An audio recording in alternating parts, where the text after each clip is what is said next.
శ్రీకాకుళం జిల్లా పలాస నియోజకవర్గంలో టీడీపీ అభ్యర్థి గౌతు శిరీష గెలుపుతో పండుగ వాతావరణం నెలకొంది. అభిమానులు, కార్యకర్తలు, ప్రజలు శుభాకాంక్షలు చెప్పేందుకు భారీగా తరలివచ్చారు. ప్రజలు తనకిచ్చిన గెలుపు బాధ్యతని పెంచిందని అన్నారు గౌతు శిరీష. గతంలో అధికారం ఇస్తే అప్పలరాజు ప్రజా సమస్యల పట్ల నిర్లక్ష్యం చేశారని అన్నారు. అందుకే ప్రజలు ఎన్నికల్లో బుద్ధి చెప్పారని విమర్శించారు. అంతా కలిసి కట్టుగా పనిచేసి పలాస నియోజకవర్గాన్ని అన్ని రంగాల్లో అభివృద్ధి చేసుకుందామని గౌతు శిరీష హామీ ఇచ్చారు. మెజార్టీకి కారణం ఈరోజు అక్కడ జగన్మోహన్ రెడ్డి గారి మీద, ఇక్కడ అప్పలరాజు గారి మీద ద్వేషం ఎంత భయంకరంగా ఉంది ఈరోజు మెజార్టీ రూపంలో ప్రజలు చూపించారండి.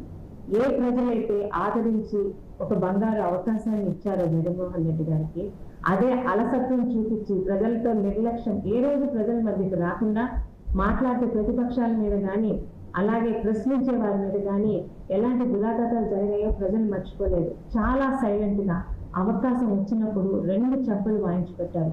ఎవరూ మర్చిపోలేదండి.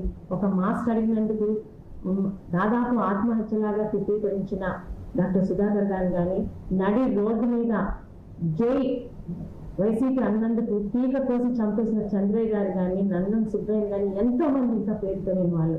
ఒక దళితుడిని చంపి డోర్ డెలివరీ చేసిన ప్రభుత్వాన్ని, పార్టీని ఎంతకాలం ప్రజలు సహిస్తారు?